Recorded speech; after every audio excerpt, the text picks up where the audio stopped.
कहानी की शुरुआत सीजन 1 की घटना से तुरंत आगे बढ़ते हुए मोमो, ओकरुन और जिजी कितो परिवार के घर पहुंचते हैं, जिसे शापित माना जा रहा है।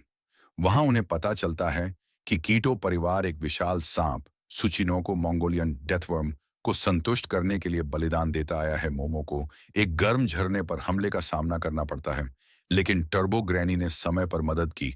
फिर कीटो परिवार द्वारा आदमखोर की तरह हमला किया जाता है और सुचिनोको असल में एक मंगोलियन डेथवर्म सक्रिय हो जाता है। Episode 2, the evil I, psychedelic horror और ट्रेजेडी।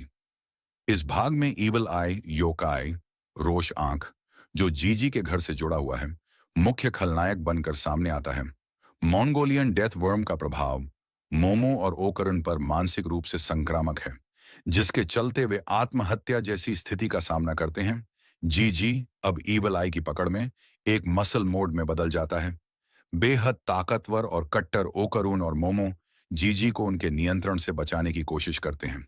टर्बो ग्रैनी कटाक्ष करती है, you idiot, do not trust it. जीजी का बैक स्टोरी सामने आता है, जिसमें उसकी मधुरता और करुणा दिखाई देती है। ईविल आई की ताकत उसे बदलती है, लेकिन फिर भी कुछ जुड़ाव रहता है। Episode 3, you want get away with this.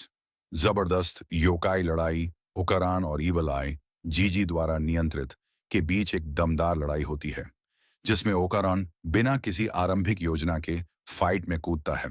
Toxic venom फैलाने वाली डायट वर्म डेथ वर्म की वजह से ओकारान मोमो को ले जाकर ऊंचाई पर छुपने में सफलता पाता है।